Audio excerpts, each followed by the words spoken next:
मैंने उसको मैसेज किया तो मैंने उसका हाल चाल पूछा तो उसने आगे से एक वॉइस नोट भेजा कि मेरी जो मतलब उसकी सेकंड मदर थी, तो उसने कहा उन्होंने सुसाइड किया। तो फिर मैं कुछ काम कर रही किसने थी। सुसाइड कर लिए? उसकी सेकंड मदर थी। उनकी सेकंड मदर ने सुसाइड कर लिए? जी। अच्छा। तो उसी टाइम बिल्कुल मुझे ख्याल आया कि मैं उसको बता दूँ ना, ये कि सुन ले।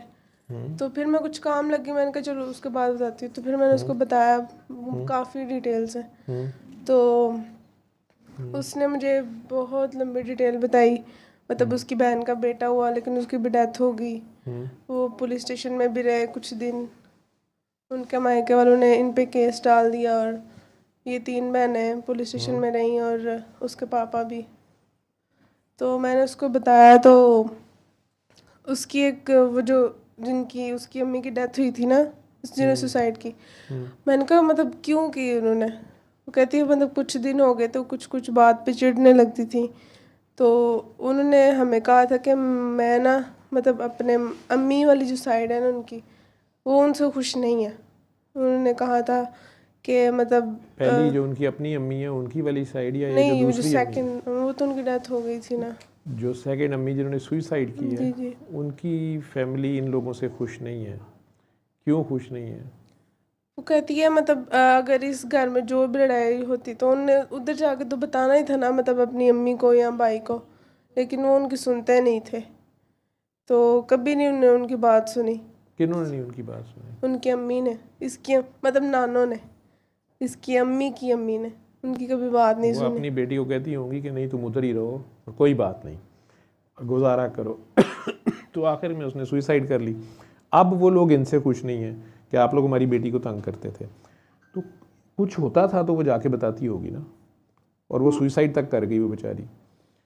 मतलब ठीक है। उन्होंने करने से पहले ये कहा कि मतलब ये ना हो कि आप पे केस आ जाए, मैं ये कह रही हूँ कि मैं उनकी तरफ से तंग आके। तो मुझे बहुत बड़ी अजीब नहीं, अजीब वो लगी कि, लिख के, यानी वो लिख के गई हैं कि मैं अपने, लेकिन उन्होंने कहा था कि लिख लो आप, लेकिन उन्होंने नहीं लिखा। नहीं किसी के लिखने लुखने से नहीं होना ये। लेकिन वो जो भी लिख गई है नहीं लिख गई बेटा जी, वो तो हो गया ना जो वाक़या होना था। आप क्या पूछना क्या चाह रहे हो? वो उसको मैंने बताया तो उसने 3-4 दिन सुनी ये। हाँ हाँ। तो मैंने कहा तुम अपने पापा को भी कहना कि वो भी सुने। तो हाँ जी। अ, उसने 3-4 दिन सुनी तो उसने छोड़ दी ना, कहती है मतलब गैप आ गया, मैं दोबारा शुरू करती हूँ। फिर मैंने उससे पूछा कि तूने दोबारा शुरू की? उसने कहा नहीं, तो जो आसिफ होना। साहब कहाँ गए हैं? उसने आज नहीं कहा आए कि वे? आए नहीं है? खैर से कोई खबर है? हाँ बस ठीक, खैर से पता किया था ना उनका। पूछ पाछ लिया करो यार, मुझे तो पता कोई नहीं होता। वो तुम सारे दुखी हो जाते हो कि देखा टिशू पेपर की तरह सर ने बस इस्तेमाल किया, जब नहीं भी आए तो पूछा भी नहीं। तो ठीक है। अच्छा, तो पुत्र जी आप पूछना कहीं जा रही हो? मैं मतलब उससे दोबारा पूछा कि तुमने दोबारा शुरू की छोड़ने के बाद? उसने कहा नहीं मैंने नहीं शुरू की, मतलब मैंने नहीं करनी, जो होना हो जाएगा, जो लिखा हुआ वो होना हो जाएगा। तो मतलब आपने कहा है कि मनवाना नहीं है, लेकिन मेरा वो है कि वो कर ले, तो उसने नहीं किया। आपने एक बार उसको कहा, उसने आपको कहा हमने 3 दिन सुनी थी फिर रह गई, हम कहीं चले गए। उसके बाद दोबारा आपने कहा और उसने कहा कि जो होना होएगा हो जाएगा, हमने नहीं सुननी। ऐसे ही है ना? वो आपकी ख्वाहिश है, आप उसकी दोस्ती में या जो भी है उसमें चाह रहे हो कि वो कर लें, ठीक है।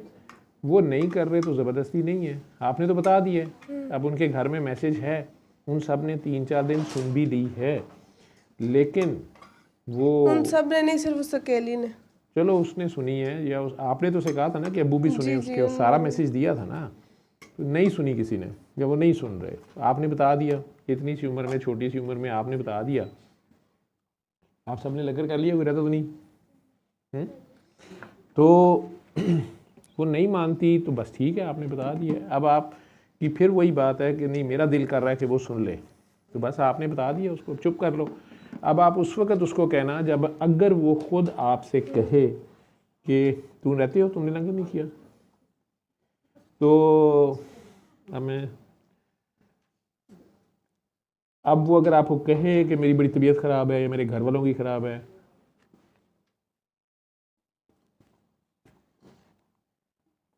तो फिर उसे कह देना कि यार वही कर लो, नहीं तो चुप रहो। तो मैंने एक और फ्रेंड को भी बताया था, वो ना काफ़ी तस्बीह फातिमा और आयतुल कुर्सी बहुत ज़्यादा पढ़ती है। तो वो कहती मैं सोते हुए डर जाती हूँ, मतलब ऐसे लगता है कोई पास आ रहा है या कोई मुझे टच करेगा, या मेरे पास कोई खड़ा है वह सोए हुए। तो मैंने उसने ना आपकी वीडियो सुनी, उसको कहती है मुझे काफ़ी सुकून आया इनकी आवाज़ से। मैंने कहा अच्छा। तो उसने और सुनी, फिर एक दुआ वाली वीडियो थी जिसमें आप दुआ करा रहे थे। मैंने कहा ये सुनी है? कहती नहीं, अभी मेरे पेपर्स हो रहे हैं, मैं बाद में सुनूंगी। मैंने कहा अच्छा चलो तुम इतना करो कि सुबह अपने खाने से पहले कीड़ियों को कुछ डाल दिया करो। उसने मजाक उड़ाया इस चीज़ का। तो उसने कहा कि मतलब मुझे कैसे पता चलेगा कीड़ियों को भूख लगी है, या मैं उनको क्यों डालूं। तो उसने मतलब टाल दी बात, मैंने भी ख़त्म कर दी। फिर उससे मैंने पूछा कि तुमने वो दुआ वाली वीडियो सुनी? उसने कहा नहीं, अभी मेरे पेपर्स हो रहे हैं, तो मैं बाद में सुनूंगी। फिर मैंने उससे दोबारा पूछा कि तुमने सुन लिया, वो पेपर्स ख़त्म हो गया था? उसने कहा नहीं, मुझे ये दम वगैरह नहीं करना। तो मैंने कहा ये दम तो नहीं है। कहती नहीं, मुझे जब भी कोई मसला होता है तो मेरी जो बहन है ना बड़ी, वो मुझे दम कर देती तो मेरा वो ठीक हो जाता है। तो मेरा दिल था कि वो भी सुन ले, ताकि वो भी उसका वो काम ख़त्म हो जाए, वो जो कौन सा काम? मतलब वो जो उसको डरती थी। आपने बता दिया, उसको सुकून मिल गया, उसके बाद उसने कहा नहीं तो मैंने और उसने नहीं करना। और दो कुछ वीडियोस आपकी सुनी ना, तो मैंने कहा मुझे कुछ बताना तुम्हें क्या ऐसे सुन के मिला। तो उसने कहा कि ये तो दीन और इस्लाम की बातें करते ही नहीं है, इन्होंने मतलब ये अपने और अपने बाबा जी की बातें करते रहते हैं, और सरकार द्वारा की बहुत कम, मतलब उसने शायद वही वीडियो सुनी जिसमें हम शायद इमाम हुसैन का ज़्यादा जिक्र कर रहे हो, तो उसने शायद वही वाली सुन ली हो। उसने कहा सरकार द्वारा की तो कोई बात कर ही नहीं रहे, सुन्नत की कोई बात नहीं कर रहे, दीन की कोई। तो कहती मुझे मज़ा नहीं आया इनको सुन के। तो फिर उसने नहीं ठीक किया उसने, क्योंकि वो दीन सीखना चाह रही होगी ना, तो वो दीन की किसी आलिम की वीडियो देख लेगी। अगर आप उसको अब ये कहोगी कि नहीं नहीं नहीं डॉक्टर जुवैद तो तुम्हें दीन सिखा देंगे, या सर की वीडियो सुनो ये बड़े आलिम हैं, तो ये आप झूठ बोलोगे मुझे तो इल्म का पता नहीं है। बेटा इलाज की बात तो आप लोगों ने सूरह रहमान बता दी, 3 बार अल्लाह पानी बता दी।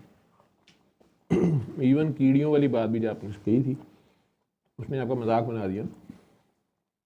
इतनी बात आप सबको कही गई है, जो इतनी बात पे चलता है फिर उसका अगला ये है कि अगर वो खुद दुआ कराना शुरू कर देता है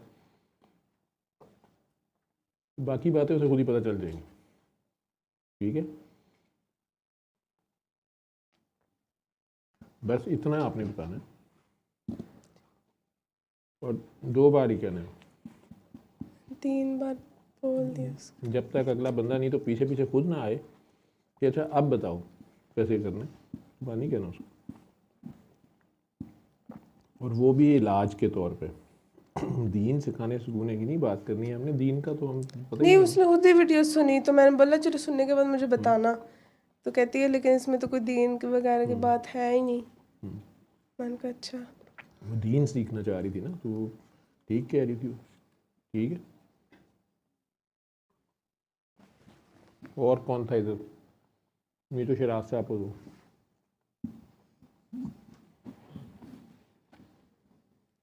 आ गया।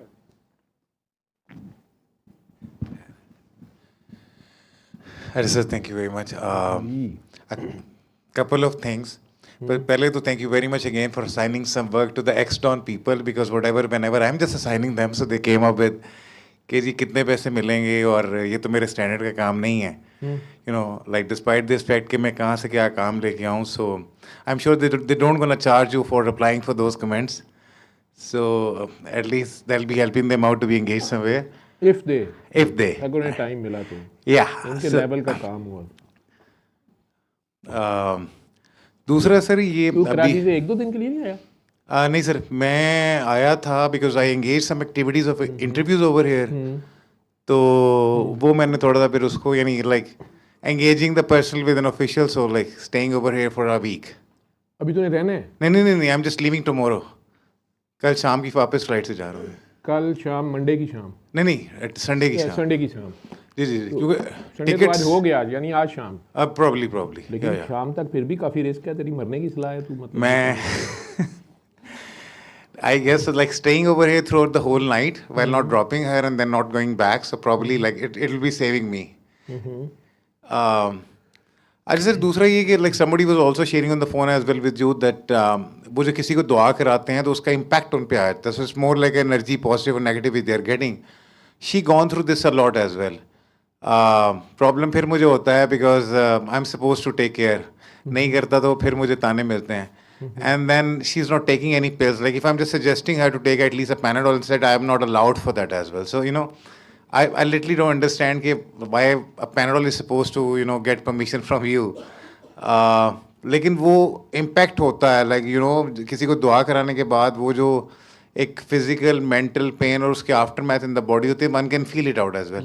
तो वो पूछना चाह रहा था वो क्या है, और फिर अगर इन्हें पता होता है कि या नहीं पता कि लाइक किसी को दुआ कराने के बाद उसका इम्पैक्ट या वो एनर्जी इनमें ट्रांसफर हो जाएगी या वो आ जाएगी, तो फिर like what how they can actually save themselves from that.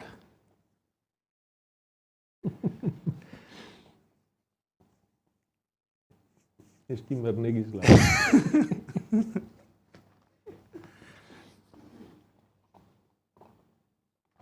Madam का भी हाल वही है कि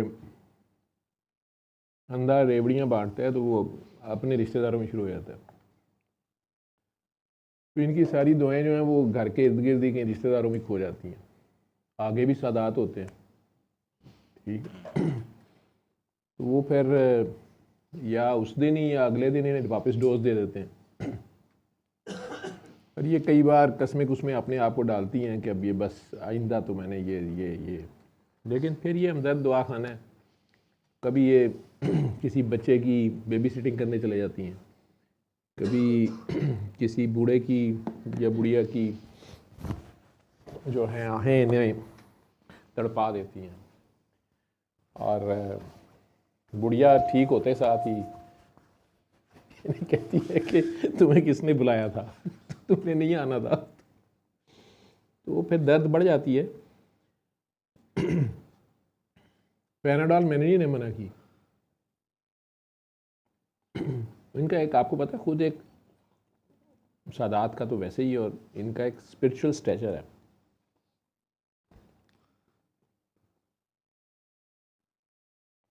कुछ मामलात में ये मेरे मुर्शिद हैं सारे, मैंने इनसे बड़ा सीखा है, ठीक है.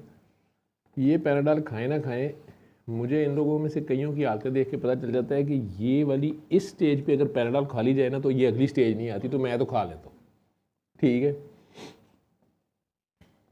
इनके चूँकि बहरहाल दर्जात हाई हैं, तो फिर वो पैनाडॉल का सहारा नहीं लेते.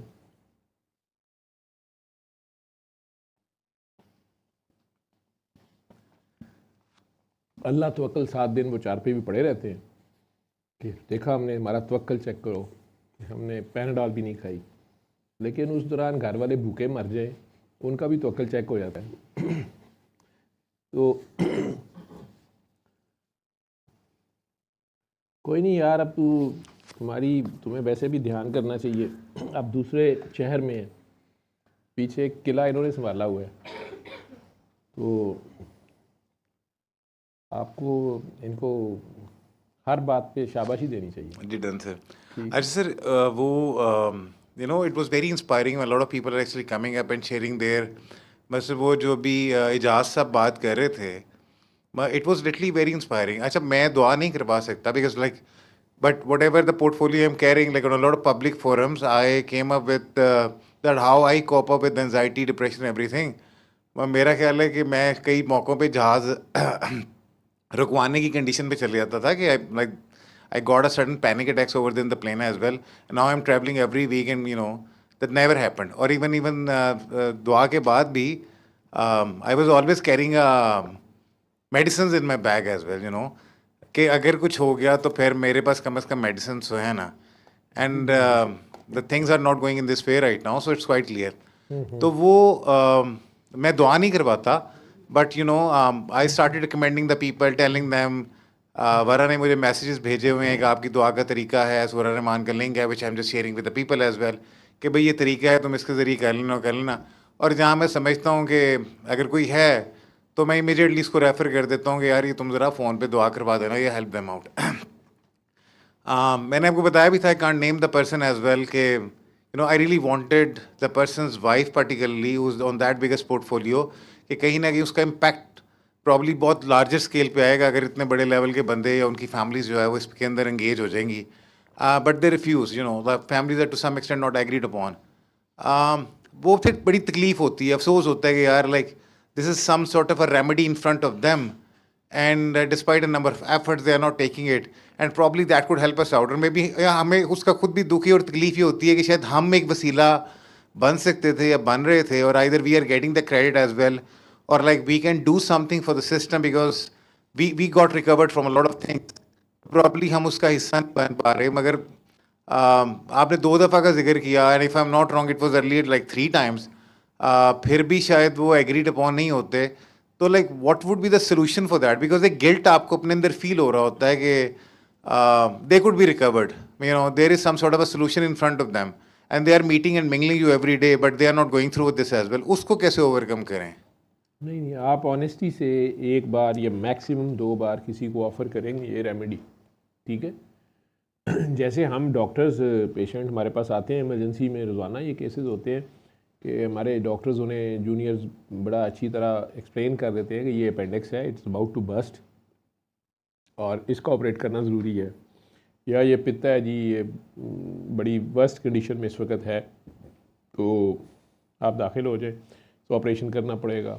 इवन एक्सीडेंट के बाद चोट लगी है, गिरा है, हड्डी फ्रैक्चर हुई हुई है, उन्हें डॉक्टर्स बताते हैं कि जी ये रॉड डलेगा, अभी इसका ऑपरेट करना पड़ेगा, और वो कहते हैं जी आप पट्टी कर दें या पेन किलर दे दें, हम पहलवान के पास जा रहे हैं। पहलवान के पास चले जाते हैं, they have their own right कि वो उन्होंने पहलवान साहब से इलाज करवाना है, फ्रैक्चर्ड बोन का जैसे भी करना है। कई बार वो जुड़ भी जाती हैं बोन्स, कई बार बहुत ख़राब हुई होती है, फिर आ जाते हैं। एनीवेज, अपेंडिक्स बस्ट कर जाती है, नहीं मानते ऑपरेशन पे, और कई बार दूसरे हॉस्पिटल से तीसरे हॉस्पिटल तक जाते हैं, तो ये उनका राइट है, मतलब ये उनका राइट है, आपका काम है सिर्फ बताना पेशेंट को, आगे वो रेमेडी यूज़ करता है नहीं करता ये उसका राइट है, ये यानी इंटरनेशनल नॉर्म है ये, ठीक है ना। लेकिन जो जहाँ तक इस रेमेडी की भी बात है, तो आपने ऑफ़र कर दी, चाहे आपकी उससे इवन ब्लड रिलेशंस हैं या आप उसके नियर एंड डियर वंस हैं,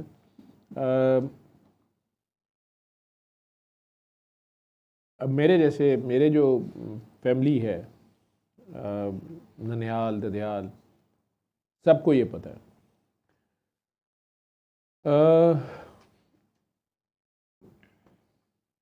ऐसे पेशेंट्स हैं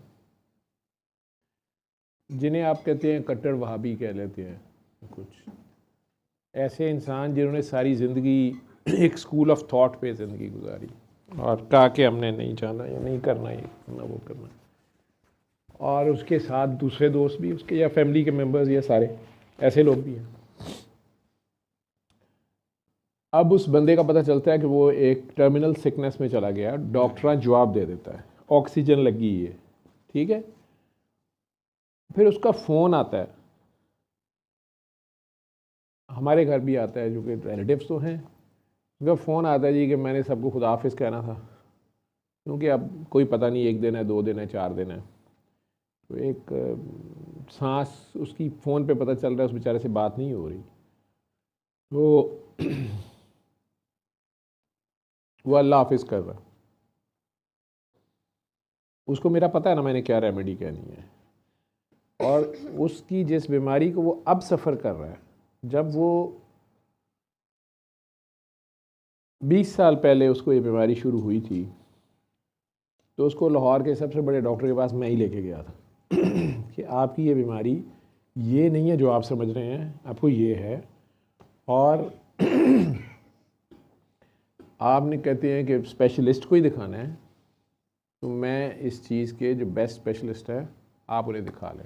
उनके पास जाता है और कहता है कि हाँ भाई वाकई मुझे बड़ा सुकून आया है, इस बंदे ने मुझे जस्टिफाई किया, मिनिमल सी रेमेडी दी है और बता दिया है कि ये कोर्स ऑफ एक्शन है, कि ये ऑप्शंस हैं, नहीं भी हैं, और ओवर द ईयर्स ये साइड पे जा भी सकती है। ठीक है, अब 20 साल बाद वो सारा वैसे ही होता है, उसको सब पता है सूरह रहमान को, वो नहीं आता इस साइड पे। मुझे फ़ोन कर लेता है कि फ़लाँ डॉक्टर को फ़लाँ मेडिसिन मिल जाएगी, फ़लाँ वाला ये वाला प्रोसीजर कर लेता है, ये प्रोसीजर अच्छा कौन करता है। ठीक है, लेकिन सूरह रहमान पे कोई बात नहीं होती। उसके सामने हर शादी ब्याह मर्ग पे मैं जिक्र कर रहा होता हूँ, वीडियोस तो मेरी वैसी भरी हुई हैं। ठीक, अब जब वो फ़ोन करता है मेरी मिसेस को या मेरे घर में, और मिसेस फ़ोन मुझे भी पकड़ा देती है कि वो साथ रोना शुरू कर देती हैं कि उनकी तबीयत ख़राब है, तो मुझे कहते हैं अच्छा भाई अल्लाह हाफिज़, तो मैं यार आंखें बंद करो फ़ोन पे, और मैं खाना खा रहा हूँ। ठीक है,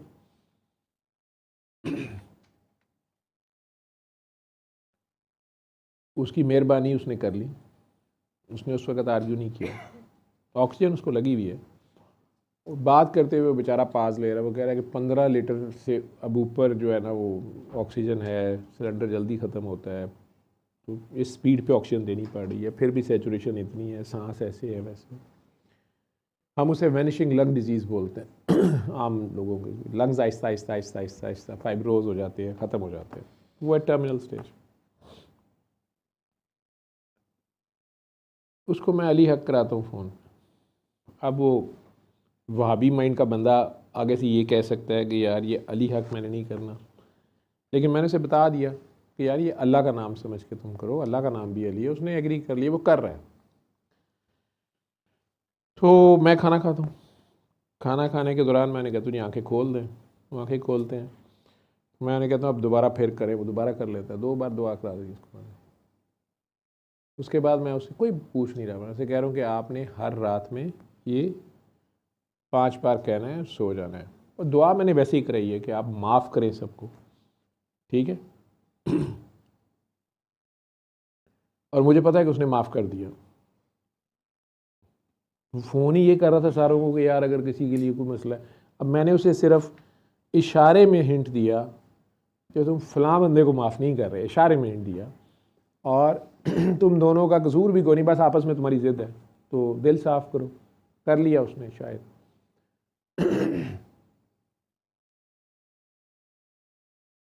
8वें दिन मुझे उसके शहर में किसी शादी पे जाना पड़ा। वो विदाउट ऑक्सीजन वहाँ पे फिर रहा है और मिलने आता है। एल्डर है तो बहरहाल वो बड़ा है, बड़ा अच्छा इंसान है। अब उसने बाकी सारा जो कट्टर वहाबी गैंग है उनको बैठा के ये कहा कि ये जो तुम सब लोग हैरान हो कि मुझे पूछते हो कि कौन सी दवाई कौन सी दवाई कौन सी दवाई, और मेरी मौजूदगी में नहीं, मैं जब खाना लेने उठा बाकी फैमिली मेम्बर से मिल रहा था, तो उसने वो एक्सपीरियंस बोला, और उन्हीं में से किसी बंदे ने मुझे बाद में बताया कि यार वो ये कह रहा था। तो ये तो ड्रामेटिक चीज़ है, ये तो इसके तो सोच रहे थे, ये तक पूछ लिया था कि कब्र का बनानी है और ये सारा कुछ। तो वाकई इसने माफ़ कर दिया, और उसने माफ़ कर दी उसको यार, उसने माफ़ी मांग लिया फलां से और ये वो। मैं चुप। अब यही बंदा जो मुझे ये सारी बात बता रहा है, उसको आखिर में मैं किसी दिन एक दिन बाद उसे कहता हूँ, वो कोई जिक्र कर रहा है, कोई फटा हो गया ये वो, मैं ऐसे कहता हूँ यार माफ़ कर, कहता नहीं माफ़ नहीं मैंने करना। ठीक है, वो मैं यार पुराना वो किस्सा तुम्हारा कोई है वो माफ़ करो ये दुआ, उसने कहा मैं नहीं करना। ठीक है, उसके सामने वो केस है, दोनों बड़ी अच्छी तरह एक दूसरे को जानते हैं। हर इंसान का एक टाइम है। ठीक, और मुझे पर्टिकुलरली अपनी फैमिली के बारे में मैं बड़ा हैंडीकैप फील करता हूँ। तो हुक्म है तो मैं नहीं करता, मतलब मेरे अपने बच्चे हों, मेरे घर वाले हों, मैंने दुआ नहीं करा सकता, मैंने मेडिसिन ही देता हूँ, ठीक है। ऊपर से वो बाबा ही से मिले हुए हैं, दुआ उन सारों को आती भी है, लेकिन समटाइम्स आप बेसिक्स वायोलेट कर जाते हो, गुस्सा खा जाते हो, बड़े की बात नाफरमानी कर जाते हो, आपस की कोई कसलबाजी कर जाते हो, रिजल्ट तो वही आने, ठीक है ना। आप अगर बाबा जी के काके हैं तो उसका मतलब ये थोड़ा है कि मोटरवे पे आप 200 की स्पीड पे गाड़ी चलाएंगे, वही नतीजे निकलेंगे, ठीक है। तो जहाँ तक आप जिनकी बात किसी की कर रहे हैं कि मतलब हायर अप है, इन्फ्लुएंशियल है कोई बंदा, अगर अल्लाह उसको शिफा हो जाए तो वो काफ़ी इन्फ्लुएंशियल हो, नो। असल में ये भी नहीं तुमने कभी सोचना कि यार इस फ़िरौन को दुआ कराऊँ, ये बंदे का पुत्र बन गया ना तो बाकी सारे मान जाए, वो मोहताज ही नहीं है किसी का, मुझे क्या फ़र्क पड़ता, सारी कायनात उसकी मुनकर हो जाए उसे कोई फ़र्क नहीं पड़ता, सारी कायनात उसको मानना शुरू हो जाए उसे कोई फ़र्क नहीं पड़ता। ये तो लोगों की अपनी हमारे फ़ायदे का। आपका ये सोचना कि वो बेचारा फंसा हुआ है, चलो कितना अमीर आदमी है लेकिन बेचारा दाल भी नहीं खा सकता, ठीक है, या सांस भी नहीं ले सकता, अपनी इसकी ऑक्सीजन का पेट्रोल पंप है इसका, लोगों को पूरे शहर में ऑक्सीजन सप्लाई करता है, लेकिन ख़ुद ये ऑक्सीजन में नहीं लगा सकता क्योंकि इसके लंग्स जो है वो फर्दर ये डैमेज, ये ऑक्सीजन से बेहोश, कई लोगों के लिए ऑक्सीजन जहर बन जाती है, उसके बड़े अपने तरीके हैं, तो उन्हें ऑक्सीजन भी ज़्यादा नहीं दी जा सकती, ठीक है। मेरे पास इत्तेफाक में एक पेशेंट आता होता था, जब सीरियस होता था तो उसको ऑक्सीजन ज़्यादा नहीं दे सकते थे, ठीक है, 1/2 लीटर से 1 लीटर एक्स्ट्रा करते थे, बेहोश हो जाता, हॉस्पिटल को ऑक्सीजन वो सप्लाई करता था, पैसे लेता था उसको, ठीक है, पूरे हॉस्पिटल को सिलेंडर और भी लाहौर में सप्लाई करता होगा वो, लेकिन ख़ुद ऑक्सीजन उसके काम नहीं आ सकती थी, ठीक। अब उसके पीछे रब भी जानता है, ठीक है ना, कि वो क्या होता था और क्या नहीं होता था, बेनियाज है वो, आपके ज़ुम्मे सिर्फ बताना है, आप बताएं, प्यार से बताएं। और अब तो आपके सामने ये जो वीडियोस पड़ी हैं, जितना डाटा पड़ा है, सोशल साइंसेस के लोग ये जानते हैं कि ये हार्ड डाटा है, ये मैंने पेशेंट ही इनके सामने कर दिए, मैंने तो किसी गिनी पिग के ऊपर, किसी रीसिस मॉन्की के ऊपर तजर्बा किया ही नहीं है, ये इंसान हैं और ये सारे इंसान अपनी विलिंगनेस से इन्होंने सुनी। इनकी स्टेजेस ऑफ डिजीज़ जो है वो है जहाँ पे एलोपैथी के पास था ही नहीं कुछ ऑफ़र करना, या किसी और पैथी के पास, और इन्होंने वो कर ली, और इनको कोई साइड इफ़ेक्ट ऐसा नहीं है, इन्हें कोई कॉस्ट ऐसी नहीं देनी पड़ी, ठीक है। और उससे मज़ेदार बात यह कि जब यही लोग आगे इस रेमेडी को देते हैं तो रिज़ल्ट्स भी आ रहे हैं। एक सीधा सिंपल सा है तरीका, लोगों को पता भी है, ठीक है, और लोगों को उसके रिज़ल्ट्स भी नज़र आ रहे हैं, लेकिन उसके बावजूद आप कई लोगों को देखोगे कि वो अव्वल तो नहीं मानेंगे, ठीक है जी। अगर यूज़ कर लेंगे, ठीक हो जाएंगे तो बताने पे नहीं तैयार, टेस्टिमोनियल नहीं देंगे उसमें, नहीं तैयार होंगे, बल्कि वो कहेंगे नहीं वो हमने अच्छी दवाई वो वहाँ से वो फलां भी खाई थी, ये भी किया था, वो भी किया था। तो कुरान में अल्लाह ने ये एक्सप्लेन किया, लिखा हुआ है, ठीक है, अल्लाह ने ये भी लिखा हुआ है कि जब ये पकड़े गए होते हैं, जब ये काबू आ जाते हैं अपनी ही गलती से, तो ये उठते बैठते सोते जागते हर करवट के बल ये मुझे पुकारते हैं, ठीक है। और जब इन्हें उसमें से फारिग निकाल दिया जाए तो यूं मेरे पास से गुजरते हैं जैसे जानते ही नहीं, पहचानते भी नहीं, और बल्कि ये औरों को शामिल करना शुरू कर देते हैं कि नहीं फलाने बाबा जी ने भी फूक मारी थी, उन्होंने का पानी भी पीता सी ते इन्हों ने डंडा भी मारिया सी, ठीक है। वो बेनियाज इन चीज़ों से, उसे फ़र्क तो कोई नहीं पड़ता, बिल्कुल, ठीक है। लेकिन ये चीज़ उसे पता होती है कि ये अब जो इस तरह कर रहा है, अभी जब ये फिर फंसेगा, इसने बाज नहीं आना, अब ये फिर फंसेगा, और फिर इसको अगर जल्दी आराम से छुड़ा दिया तो ये और यही गलतियां बार बार करेगा कि एटीएम मशीन तो अपने पास है, कोई बात नहीं, पकड़े गए, ठीक है, किसी यतीम का माल खा लिया, किसी वो आपके सामने वो एजाज साहब, मुझे तो नहीं पता उनकी आपको उनकी जर्नलिस्टिक रिप्यूट कैसी है, क्रेडिबिलिटी कितनी है, उनका यहाँ पे क्या रोल रहा मीडिया में, होगा दुनिया जानती होगी उन्हें। जो बंदा उसकी आवाज़ बता रही है कि वो क्या उसे कहते हैं स्ट्रेट फॉरवर्ड आदमी है और उसका नहीं था गुजारा यहाँ पे चला गया। लेकिन वो जिन्हों कहते हैं मोरे दी गंदल है या सीधी गल करने वाला धड़ल, तो वो बंदा जो है अपने सामने वो आपके सामने नरेट कर रहा है और वो कह रहा है कि डॉक्टर साहब आप तो बता ही नहीं रहे कि, मैंने कहा ना जी मैंने कुछ बढ़ा तो नहीं दिया कि बाबा जी की शान फ्यान करते हुए, मैं तो ये कहते नहीं कि वो बाबा जी ने उन लोगों को डंडा मारा या वो ब्लैक मेलर साफ़ी या जो भी थे वो खुद बाबा जी की वजह से पास, नहीं नहीं नहीं, और बाबा जी ने डिनाई किया, उन्होंने कहा भाई मेरा नहीं, इन्होंने पता नहीं कहाँ इन्होंने जुल्म कमाया हुआ है, तो अब वो नहीं छोड़ता तो मैं क्या करूँ, या वो मजलूम नहीं इन्हें छोड़ रहे तो मैं क्या करूँ। ठीक है, तो वो सर लोगों ने तो यहाँ तक भी देखा कि बेटे ने बाप को थप्पड़ मारे हैं। मैं ये बात नहीं दोहरा रहा था, वो उसकी वजह सुंदस है। सुंदस सुन रही होगी तो सुंदस ने मुझे अब कह रहा कि शादी तुम मेरे पीछे पा दो। सुंदस ने मेरे से ये सब सुना, वो भी जर्नलिस्ट तो है ना, अब वो घर बैठी हुई होगी, उसने मेरे पे तपचन है कि सर ने मेरे पे पाती है, मेरे पीछे पड़ गई कि सर ये जो लोग बाबा जी से मिले थे पुराने, मेरे मुंह से नाम सुने हुए थे सारों के, तो उसने कहा कि सर मैं ना इन सब के इंटरव्यूज़ करना चाहती हूँ।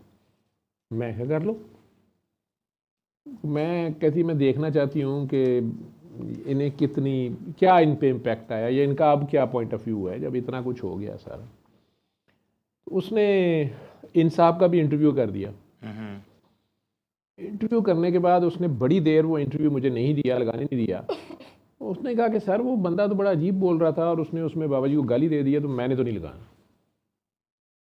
मैंने कहा क्या मतलब है, गाली का क्या मतलब। कहती कि हाँ वो बस मैंने उसे कहा कि आप बाबा खुद ही बता भी रहा था, हर चीज़ नरेट कर रहा था, मान रहा था, तो मैंने उसे कहा कि फिर अब आप उन्हें क्या समझते। उसने गाली दी कि उसने कहा मैं ये समझता हूँ। मुझे आके उसने फ़ोन, उसने कहा सर मैं ये रिकॉर्डिंग कर, मैंने तो नहीं ये करना लगाना कहीं भी या कुछ ये वो। मैं क्या क्यों नहीं कि उसने बाबा जी, मैं क्या लगा देना जो है जाने देना। बैल उसने वो एडिटिंग और ये वो प्रोसेस में लेट तो हुआ, लेकिन वो इंटरव्यू करके आई है जिस दिन, तो उसे दूसरे दिन उसने मुझे फ़ोन कर दिया। उसने कहा सर वहाँ तो नया फड्डा हो गया। मैंने क्या हुआ है, कहते उसने उसका एक ही बेटा रह गया हुआ है, तो वो आज बाप बेटे की कोई लड़ाई हुई है, तो ऑफिस जो उनका पूरा कोई हॉल था, वो हॉल में बेटे ने बाप के मुँह पर चपेड़े मार दिए। मैं क्या वो अब तू ये ना कहीं कि उसने बाबा जी को गालियाँ दी थी,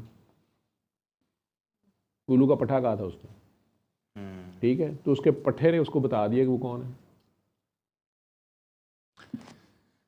बिल्कुल ऐसे ही है। क्या किया जा सकता। आपने बोला, मैंने नहीं बोला। जी जी जी जी आप मीडिया वालों को पता है क्या हुआ। वो मैंने उसे कहा, मैं कहा बच्चे छोड़ परे इसके, यहाँ इस दुनिया ने बड़े बड़े अंबिया को नहीं छोड़ा, वलियों को नहीं छोड़ा। अच्छा उनका तो जुर्म ये था कि वो अल्लाह की बात करते थे, ठीक है, इन्होंने रस्तु सुकरात को नहीं छोड़ा, ची गोयरा, मतलब सिर्फ स्ट्रेट फॉरवर्ड सच बात करना। इसकी कीमत वो इसलिए कि बेसिकली आपके मुल्क में, मुझे बच्चे एक दिन पूछ रहे थे, कहते हैं कि ये सारे लोग जो हैं, बच्चों को अब सेंस है, मतलब ये फर्स्ट ईयर सेकंड ईयर के बच्चे, तो ये मुझे कहते हैं कि सर ये क्या बात है, ये कैसे हो सकता है कि ये सब लोग जो हैं मुस्लिम्स हैं। असल में एक बड़े साहब हैं, उनकी बेगम भी डॉक्टर है, ठीक है, तो किसी दूसरी डॉक्टर साहबा की बेटी और उनकी बेटी और कुछ तरह आपस में पढ़ती पढ़ाती हैं, यो वो करीबी ताल्लुक़ था। उन्हें कोई प्रॉब्लम हुई, बीमारी या कुछ थी, वो बच्ची ने बड़ी एंथुजियास्टिकली उन्हें कहा कि ये कर लें। उन्होंने डांट डपट लगा दिया आगे से, प्लस कहा कि ये शिरक होता है और ये नहीं होता और वो नहीं होता, और को मेरा डाटा तो उनके पास होगा, बहुत बड़े हैं, तो उन्होंने बता दिया कि वो बेचे। अब उसकी माँ को कहा कि ये अपनी बच्ची को बचाएं, मतलब वो नचाएगा, दरबार पे ले जाएगा, धमाल लगाएगा, जो भी था उन्हें सारी तकरीर फरमा दी और दरबार पे नहीं जाना चाहिए। वो बच्ची बड़ी ख़तरनाक सी है, उसने मुझे आगे कहा, उसने कहा सर ये जो है ना मुझे बुरा लगा, ये मुझे कह देते कि मैंने नहीं सुननी या मेरी बेगम ने नहीं सुननी, तो उन्होंने ना पर्सनल कमेंट्स दिए हैं। मैं कहा आप छोड़ दें। ये 3-4 दिन पहले वो साहब कराची में अब्दुल्ला शाह गाजी का दरबार है, पता नहीं, वहाँ खड़े दुआएं मांग रहे थे। तो वो बच्ची का बड़े परेशान, मुझे फ़ोन आया शॉट लेके कि सर ये तो दरबार पे गए हुए। मैं कहा बेटा मजबूरियाँ होती हैं कई, लेकिन वो यंग जनरेशन जो है ना वो बड़ी हैरान हो जाती है, वो परेशान हो गई। ये तो इतनी ज़्यादा लंबा इन्होंने लेक्चर दिया था कि इस तरह दरबार पे जाने नहीं होता, ये करना नहीं होता, फलानी करना। मैं कहा बेटा छोड़ो परे, ये इन चीज़ों में नहीं पढ़ते, हमारा ये चक्कर ही नहीं है, ठीक है। उसने कहा पहले तो मैंने इतना नहीं फील किया था, मैंने था कि ठीक है जो ऑब्जेक्शंस कर रहे हैं जो भी है, लेकिन बाबा मेरा बिल्कुल ही जो है ना मुंह का जायका ख़राब हो गया क्या मज़ा नहीं आया मुझे। मैं कहा बच्चे छोड़ पड़े, इन चीज़ों में कुछ नहीं रखा हुआ। वो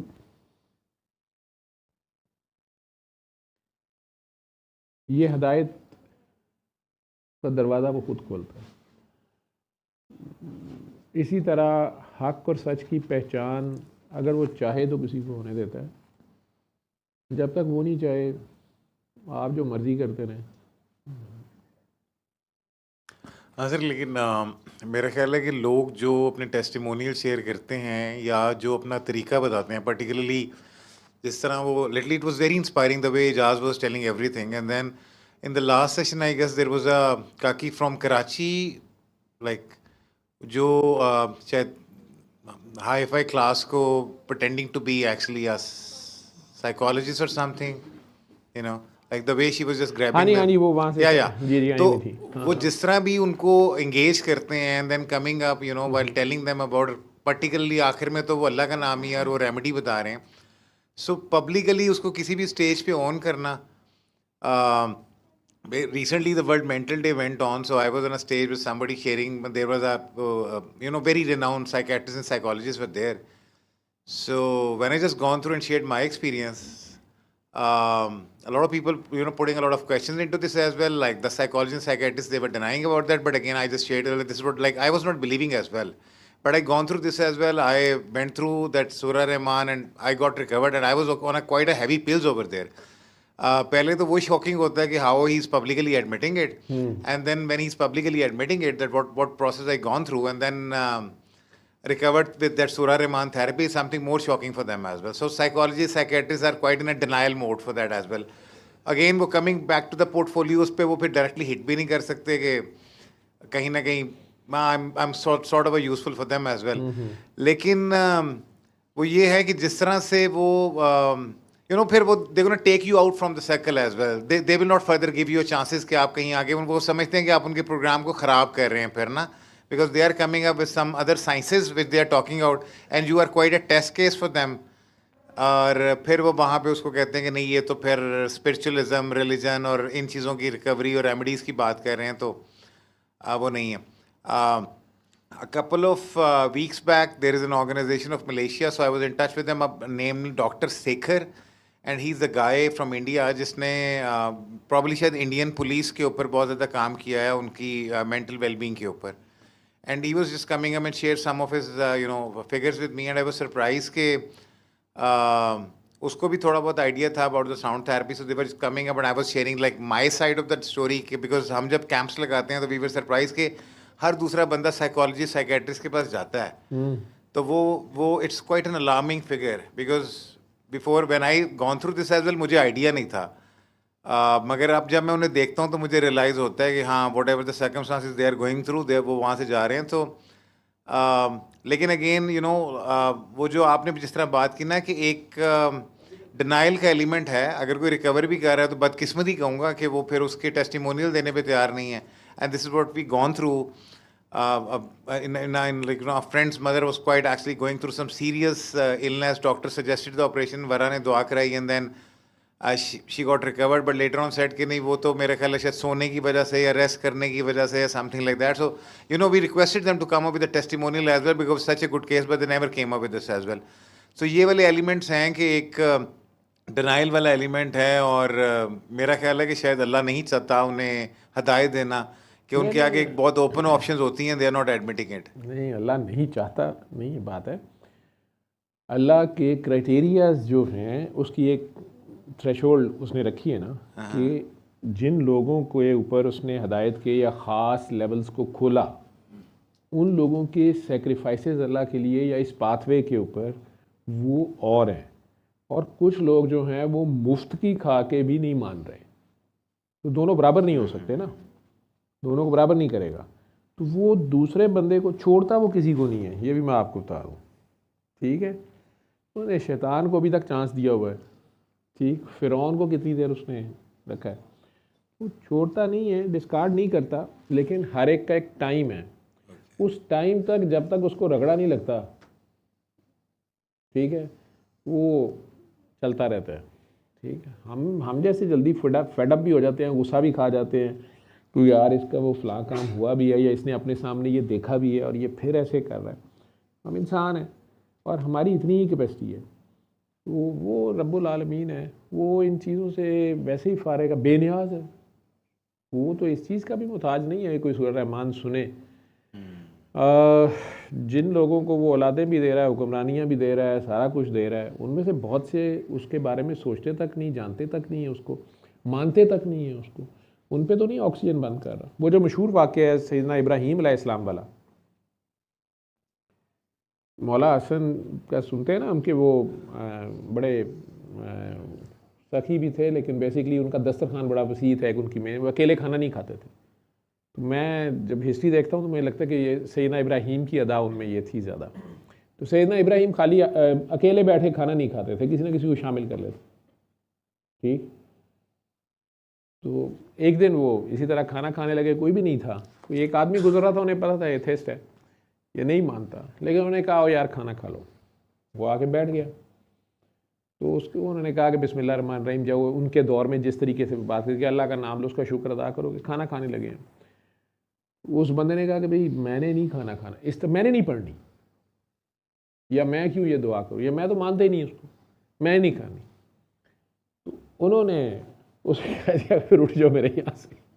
मैं मतलब तुम्हें उठ जा, तुम अल्लाह का नाम नहीं मान रहा. क्योंकि उनको तो ड्यूटी तो ईद की थी ना, वो वालिद के साथ खड़े हो गए या बादशाह के आगे खड़े हो गए. तो उन्होंने कहा कि तू खाना, मतलब तुझे रिस्क मिल रहा है, तू भूखा है, सड़क पे जा रहा है, तू फाको मर रहा है, और तुझे मैं खाना खिला रहा, मैं तुझे कह रहा हूँ कि उसका शुक्र अदा कर दे, तू आगे से कह रहा है मैं उसका नाम नहीं लेना. ये उसने कहा नहीं मैं नहीं खाऊंगा, अगर ये करना है तो मैं भी नहीं खाता है. ऐसे भी लोग होते हैं. वो तो चला गया.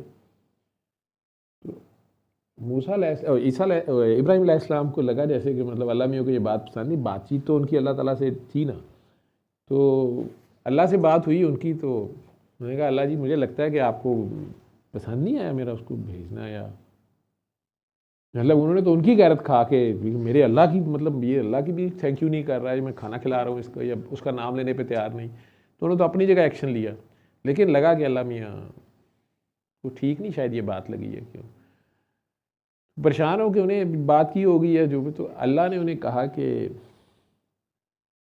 इब्राहीम ये पिछले 50 साल से, ये जितनी उसकी उम्र थी, ये 60 साल से मेरा मुनकर है, मेरा नाम लेना नहीं, मेरा नाम सुनना भी गवारा नहीं करता. मैंने आज तक इस पे हवा बंद नहीं की. मैंने आज तक इसको किसी चीज़ में इसकी रिस्क में कमी नहीं की. ठीक है, तू मेरा यार था, ठीक है, इनकार कर रहा था, खाना तो खिला देना था उसको.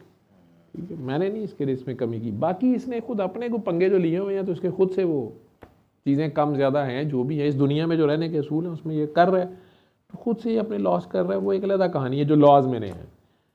जैसे कोई इंसान सदका ज़्यादा करता है उसका रिस्क बढ़ जाता है. ठीक है ना, आप नॉन मुस्लिम्स को देखोगे वो कई बहुत ज़्यादा चैरिटी करते हैं. फ़िरौन खुद 70,000 बंदा सुबह उसके दस्तरखान में नाश्ता करता था, तो उसका रिवॉर्ड तो उसको जा ही रहा होता है. तो अल्लाह का जो उनको कहना था कि यार इतने सालों में मेरा मुनकर है, बल्कि मेरा नाम सुनना पसंद नहीं करता, लेना तो बात की बात है, मैंने तो इसकी आज तक ऑक्सीजन तक नहीं बंद की। तो उसकी शान है, वो देता है चांस। और इसीलिए सरकार वालों ने हम जैसों को जो बड़े नेक बन जाते हैं, हम जब अपने आप में बैठ जाते हैं कि शायद हमको बड़ा पहुँची हुई चीज़ें, अल्लाह के बड़े सगे हैं, बड़ी ख़तरनाक सी ये जगह होती है। तो सरकार ने फरमाया हुआ ना कि ऐसा हो सकता है कि कोई बंदा सारी ज़िंदगी अल्लाह का मुनकर रहा हो, गुनाह में ज़िंदगी गुजारी हो, उसको पता नहीं है कि उसकी मौत आ गई है, लेकिन मरने से हम 1-2 लम्हे, 3 लम्हे पहले, 4 लम्हे पहले वो तौबा कर ले, और साथ ही मौत आए तो वो सीधा जन्नत में, वो मासूम है, तौबा कर ली उसने, उसे पता नहीं था मौत आ गई, तौबा की और वो गया। और ऐसा भी हो सकता है कि सारी ज़िंदगी बड़ा नेक रहा हो, कभी गुनाह के करीब ना फटका हो, खुदा के सिवा किसी को सजदा ना किया हो, लेकिन ऐन मरने से पहले ऐसा गुनाह कर दे कि सारे अमाल ज़ाया जाएं और दोज़खी हो जाए। शैतान बहुत नेक, बड़ा इबादत गुज़ार, लेकिन सारा हाइट पे जाके भी गलती खा गया, ये तो उसकी मर्जी है, उसकी शान है। Thank you sir. ठीक है, हमारे ज़ुम्मे बस बता रहे हैं, कोई कर ले, रेमेडी ऑफ़र करना है, किसी मर्जी है, ठीक है कर ले, बाकी नहीं तो ठीक है, वो जाने उसका अल्लाह जाने। ठीक है जी, ठीक सर, थैंक यू। सल्ले अला सल्ले अला सल्ले अला सल्ले अला सल्ले अला शफीना सल्ले